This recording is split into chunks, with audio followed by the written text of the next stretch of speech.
Hey, good afternoon, everyone. How are y'all doing today? My name is Brandon Capelo, affectionately known around here at the office as BC. My hashtag is, or excuse me, my Twitter handle is at BC underscore Houston1. Now, normally we do the Touch 'em All shows with myself and my partner, Dalton J. Brown, but unfortunately he is having technical difficulties with Spectrum. Not to call out any service providers or anything like that, but he's having some issues. He'll get that taken care of, though, and he will be on with us next week. So I hope everyone's having a good day out there. I am just about to post the link right now. That way, y'all can jump on live. And feel free to drop any questions, comments, your best bets for the day, any suggestions, anything like that. Always happy to read what you guys are betting on and what y'all have any questions on and what y'all are winning with, especially. Tune in. Tweet. All right. So, super short slate today, guys. Real quick, I do work for SportsMap Elite, sportsmapelite.com. We have some of the best handicappers in the business right now. It is a slow time of the year with only having baseball on, but we're still finding ways to make you guys some money. Fred Fowler is crushing it on the ponies, and Chris Dell and Joe Spano are bringing y'all some NFL futures bets. They'll be on a little later this afternoon with the Pro Report. And Chris Dell is, of course, taking care of y'all on the links as he has been kicking a ton of ass out there in the PGA Tour. He'll be having his post for the John Deere Classic up, I believe, this afternoon for the weekend's rounds.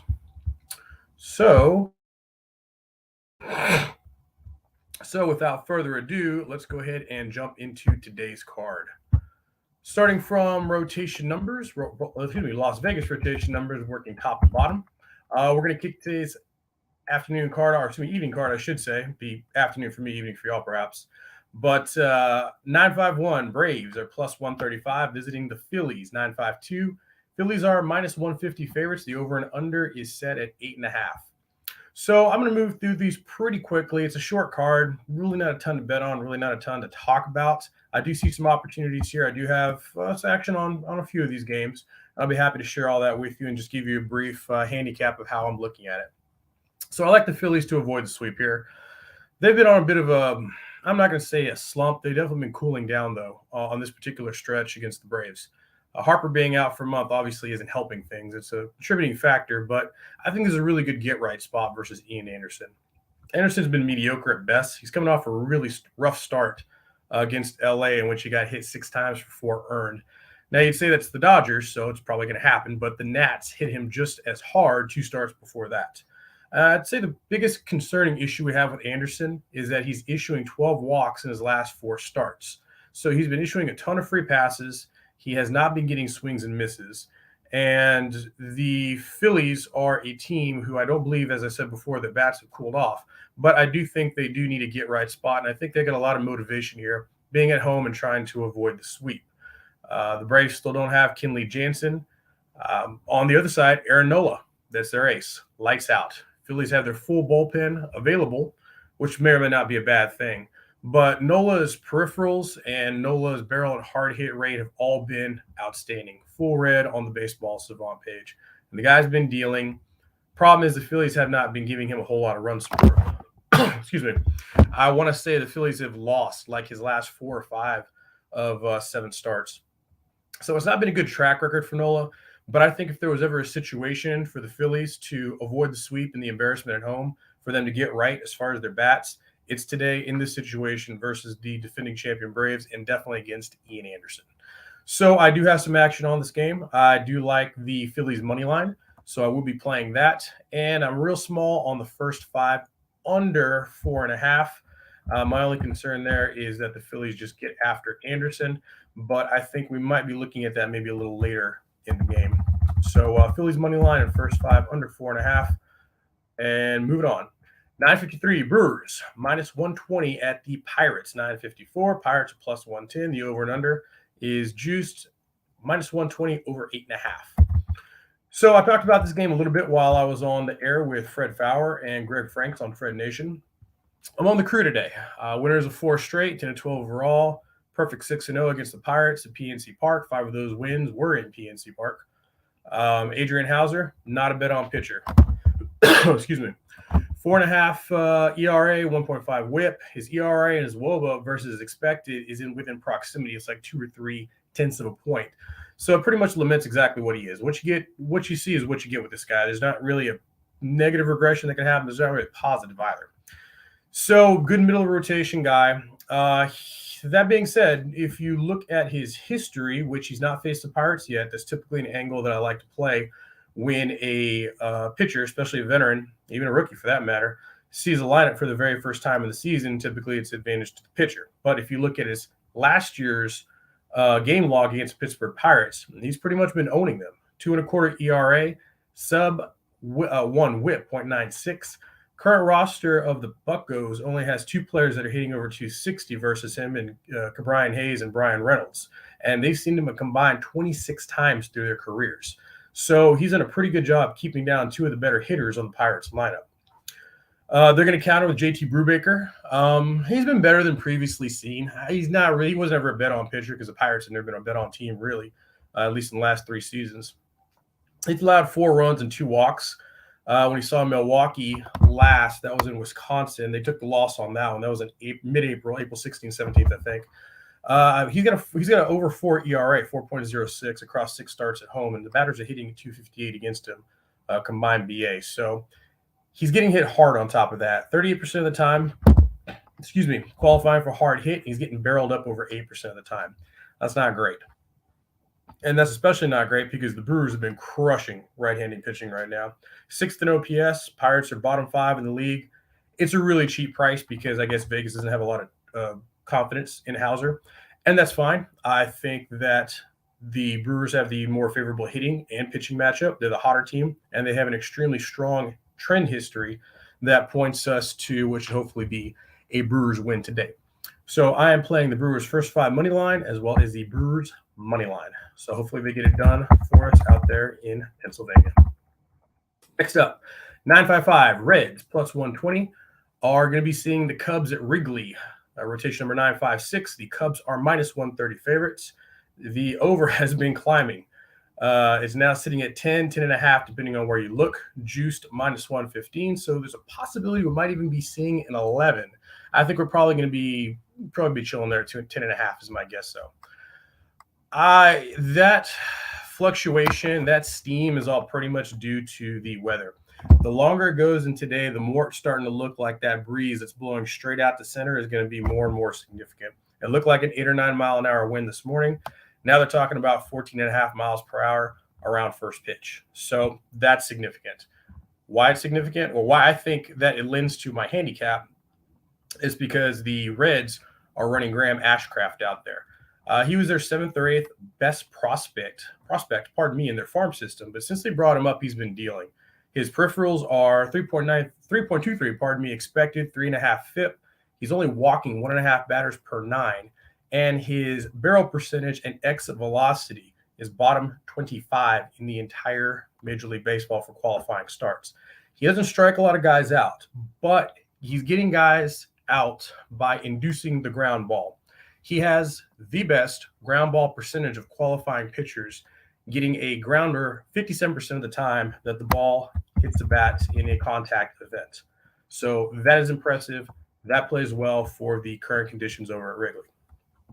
On the other side, Kyle Hendricks, is not having a good year. He's actually giving up a ton of fly balls. Those fly balls have turned into home runs because Wrigley Field. So 1.5 home runs per 9 is what it breaks out to. So that is not good. His 5.22 expected ERA is a career worst, along with that home run rate per 9. So we have the advantage of Ashcraft, better than Hendricks, who induces a ton of ground balls. That jumps out immediately because of the significant win now. And you got a fly ball pitcher, big time, Hendricks. And it's a recipe for not a good day for Kyle Hendricks.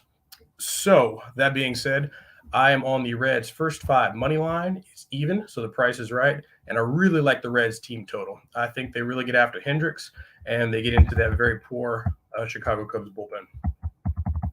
And all these best bets will be posted at sportsmaplete.com. If you guys would like to jump on there, get all of my picks, get all of Dalton's picks as well, then it's only $19.99 a month, and you get full access for 30 days. So, pretty good deal. Moving on, 957. The Padres are plus 120 at Chavez Ravine playing the Dodgers. Rotation number 958. Dodgers are minus 140. Under 8 is juiced minus 125. So this is an interesting matchup right here. You got Musgrove, who finally had a shit starting, in his last outing, but he was facing a really hot hitting Phillies team. I watched that game. He didn't have his stuff that day. He has a filthy slider and a filthy curveball. He throws them a combined 50% of the time, along with his fastball and a couple of other pitches, off-speed stuff mainly. But those sliders and those curveballs, I mean, they were framed on a tee. I mean, the Phillies hitters were teeing off on him. It was a bad outing for him. I'm not concerned. He pitches enough innings that the law of averages was visually going to catch up to him on this one. It hasn't affected his peripherals. His baseball savant page is all red. His exit velo, even in that start, was still low. Barrel rate still sub 4%. So even though the Phillies were tagging him a little bit, he wasn't giving up the hard hits. So I think that he gets right against these Dodgers. Dodgers are throwing White out there. It's his sixth start of the year, pardon me. And I would not expect him to be in there for more than 60 or 70-ish pitches. So when you got the young rookie out there with only a sixth start of the year, and then you got Musgrove, who, if it wasn't for a guy named Sandy Alcantara, he'd probably be your runaway right now or odds-on favorite for your Cy Young. The advantage is going to go towards the Padres. I'm hesitant to get involved in the full game because the Dodgers are just an offense you never want to get in front of, especially when your Cy Young candidate Musgrove exits the field. That being said, the Dodgers, if you look at their WRC on June, they're actually dropped a little bit, whereas they were hitting righties really well. They're about middle of the pack now, 10th, 11th, somewhere around there. So the bats have cooled off a little bit, but the strikeout rate is up during that stretch, striking out 22.7% of the time. Musgrove is striking out batters over 20% of the time when he faces them. So he probably gets the long assignment again. I'm sure they leave him in past 17 outs, and he's probably going to get us there on the K prop as well because for some reason is only at 5.5. He surpassed that in 9 of his last 12 outings. Obviously, if you scratch the Phillies one, it would be 10 out of his last 12 outings. So that's enough of an edge, especially at minus 140, for me to go ahead and say, yeah, he's going to sit at least 6 Dodgers this evening. And I also like the Padres first 5 because we're getting good value on it at even money. So Padres first 5 even, and Joe Musgrove over 5.5 strikeouts. All right, moving on. 961 Yankees minus 125 will be at Minute Maid Park this evening. Rotation number 962 against the Astros. Astros are plus 115 home dogs. The over and under is at 7.5. So I talked at great length about this on Fred's show. I'm not going to talk about it too much here because I wrote a flipping book about it. But you got 2 of the best teams in the American League, both winners, 7 of the last 10, best records at AL, best run diff, slugging play, blah, blah, blah, blah. You don't really have an advantage until you start looking at the pitchers. On paper, Severino has the edge over Garcia because he's been the more consistent pitcher. However, his 291 WOBA to 272 expected, and his expected ERA 2.6 to expected batting average of 2.14, is elite. However, his hard hit profile does not match his existing or his expected numbers. His barrel percentage is 6.8%, and he's getting soft contact 3.8% of the time. So he's got excellent peripherals, excellent existing, but the hard hit profile would suggest that he's getting better contact when he is being in any contact event, or not getting quality contact, in a contact event. And that's largely because he's striking out a lot of guys. He's fanned 87 batters in 72 innings pitch. He heavily relies on the whiff, and when he does see high quality hitters, he folds badly. This same Astros team saw him last week in the series at Minute Maid. They went 6 innings pitched, 5 hits, 3 earned. Before that, he faced the Blue Jays, 5 innings pitched, 3 hits, 5 runs scored. And then 2 starts before that, the last quality hitting team that he faced was the Rays. 6 innings pitched, 3 hits, 4 runs. So there's a trend, and this trend goes all the way back to his very first start off of his rehab assignment against Boston, when he gave up 5 hits and 2 earned in less than 3 innings of work. So Severino pitches well against mediocre teams, pitches great against bad teams, but when he gets quality hitters, they get good contact on him. They get hard contact on him. So Garcia has some of the same hitting issues. But the difference between him and Severino when they face superior hitters is that Garcia has a barrel and a hard hit rate bottom 20 in the entire league. He's only allowed 12 runs and 5 home runs in all of June, and that's really important considering how often the Yankees go yard. The home run ball is what basically ignites their offense. The New York lineup tonight, they only have 24 at-bats, and only Giancarlo Stanton has gone yard, and only him and Joey Gallo have significant batting averages against Garcia. Kyle Tucker, Yuli Gurriel, Jordan Alvarez, who I just found out was announced out, still doesn't change my cap, all hitting over 300 versus Severino. That's 24 plate appearances combined. Altuve has seen him the most times, 16 times. He's hitting 250. Gurriel seen him 15 times, and he's hitting 400. So if you can find that Gurriel player prop over hits, over bases, that'd be one to look at. So there's an advantage on the mound, but there's no real hitting advantage except on the matchup, and there's no advantage anywhere else except maybe the fact the Astros are playing at home in a one-game set or one-game one-off. That still leads me to the Astros.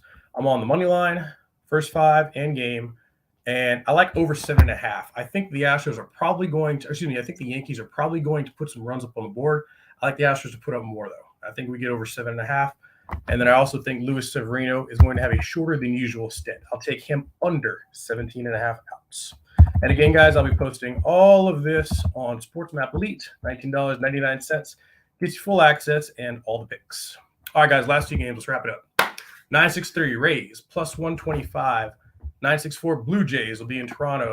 The Blue Jays are minus 140 home favorites. It is juiced, minus 125 over 9. All right. Kikuchi's on the mound. So we all know what that means. The guy has been not just fading, but basically free falling. His last, 9.4 ERA, 10.63 FIP. That was in his last 6 or 7. 6 or 7. It's been bad. Jeff Springs is on the bump for Toronto. He's been a pretty good road warrior. 2.76 ERA, 3.3 FIP. That is a combination between starts and relief appearances, though it's been mostly starts. So you can pretty much take off that number. You can pretty much take some confidence off that number. Concern for the Rays, no Ryan Thompson, no Brooks Raley. That's not good. The Rays bullpen has not been good in the past 14, 15 days. Jays have been even worse, though. Bullpen bottom 3 and 5 in ERA and FIP, and the Rays are right next to them. Jay's problem is that they're shorthanded. They've got a lot of guys on injury, and for whatever reason, they're bringing up some guys through their farm system just for a couple-day contracts. Their guys are pitching every other day, it seems. They really need some help in the bullpen, and it kind of feels like because they are so shorthanded in the bullpen, they're leaving their starters out a little longer than necessary. It's not a good thing, not with Kikuchi at least. What I think is going to help them out, though, is that they're smashing lefties. WRC is plus 160. They're matching up real well on those lefties because pretty much every damn Toronto Blue Jay is right-handed in the offensive lineup. So there's a little bit of method to the madness on that one, and it's working out for them really well. Kind of feel like the over's the play here. Jays are cashing team totals, 8 of their last 10. Springs could have another good outing. Probably not, though, considering the matchup, Toronto's current form. Kikuchi's going to Kikuchi. I'm not sure how the game does not go over 9.5. I'll play over 9.5, and I'll probably add a Rays team total. Yeah. So over 9.5, and I'll take the Rays on the team total, I believe. Yeah, that's what I'm going to do. Cool. I just made that last team total decision on the fly as I talked it out. Typically, Dalton would aid me in that and tell me why it's a good idea or why it's a terrible idea. So he is missed at this point. I'm sure he'll text me right now saying, that's stupid. Don't bet that. All right, last game. And then I also need to share with y'all Dalton's best bets. Got him right here. All right, let's both do this last game.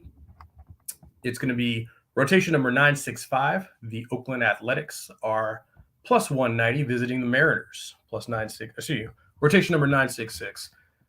Mariners are a heavy dog, or excuse me, heavy favorite. Minus 230 on the West Coast. The under is juiced minus 115 at 7.5. So I didn't do a ton of work on this game because honestly, when I see Mariners and I see A's, it's kind of gross. But there's value in every baseball game. At least we hope so. Adrian Martinez is getting his second start of the season for Oakland. He pitched really well in his debut. He went 5.1, 5 1/3, pardon me, innings in shutout ball against the Detroit Tigers. And his AAA numbers are far less impressive. He was 5.63 actual ERA, excuse me, and a 1.41 WHIP, and that was across his last 13 starts in the minors. I believe that was Las Vegas AAA. Now, let's face it, the Tigers might as well be a minor league team right now, right? So I'm not taking a whole lot from that debut performance from the rookie. He was good, but look at the quality of competition. Look at it compared to his last 13 starts, and I don't think we can expect or anticipate the same type of performance, not against these Mariners, and I'll tell you why. Logan Gilbert first. He's been good, not great. Like he was in May. He was outstanding in May. 1.9 WHIP. He's still averaging a strikeout per 9. But the Seattle's been winning some ball games. They won their last 2 series versus the Orioles and the Angels, and previous to that, they swept this same Oakland team in 3 games in Oakland. Bad travel situation as well. The A's are on a tough stretch. They just played in KC, where they won a couple there. Then they went to New York and they got swept. Now they have to fly across country from New York to Seattle for a 4-game stretch with the Mariners, and they not had any time off this entire time. So I'm not going to overthink this too much. We have the hotter team with the better form off a recent dominating performance versus a team that doesn't even really bother breaking down anymore. In the Athletics, there's just no way you can back them unless you're looking at team total unders. I mean, the run lines priced right are close enough for me. I'm going with the Mariners run line, minus 1.5. And that's going to close out our very, very short baseball card tonight. And my partner, Dalton J. Brown, who I'm sure is saying some very ugly things to the people at Spectrum, is going to be playing. Let's see who's got here. He's got San Diego first 5 plus 100 and San Diego plus 100. He's getting a little better number than I am, but we're both on the same play, so that's great. He likes Milwaukee as well, minus 125. Awesome. He likes the Seattle run line, minus 105, and he likes the Reds first 5. No BS. We do our work separately. We don't confer on anything, but his plays are exactly what I'm playing as well. I'm adding a couple more. That's awesome. Feel really good about it. Should be a great evening.